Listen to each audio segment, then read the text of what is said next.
keeping a close eye on civilians with a little help of drones. In a move approved by Congress, in 7 years, the U.S. will have 30,000 domestic drones monitoring its territory from the air. That opens the door for a lot of abuses of privacy from not just the government, but corporations and businesses too.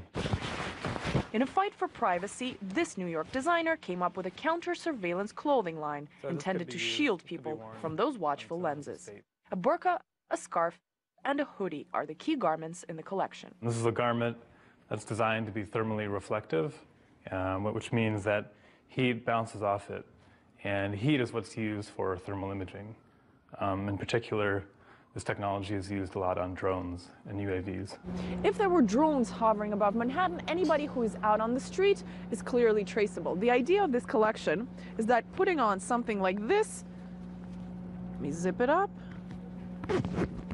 these parts of your body become very hard to detect from above.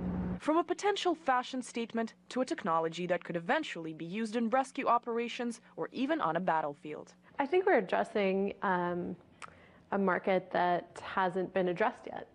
It's a new area, and it's sort of a crossover between tactical and fashion. It adds a little extra coverage to the face. Adam Harvey calls his consumer market fashionably paranoid. If you appear to me and I can see you, I'm quite all right with that. But if you appear in an automated system, somehow it becomes a little more to your disadvantage, because this data can be easily mined and tracked and identified. Another counter-surveillance item in the collection, the off pocket for a phone.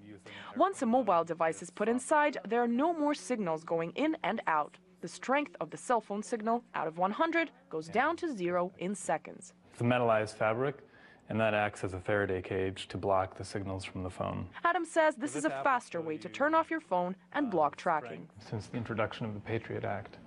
And since then, there's been a large erosion of privacy.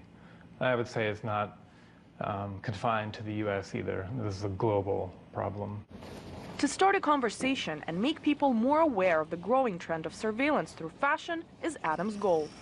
The designer admits the clothing line is not for everybody, but those who want to adapt to these new realities could now be a step closer to avoiding the gaze of Big Brother.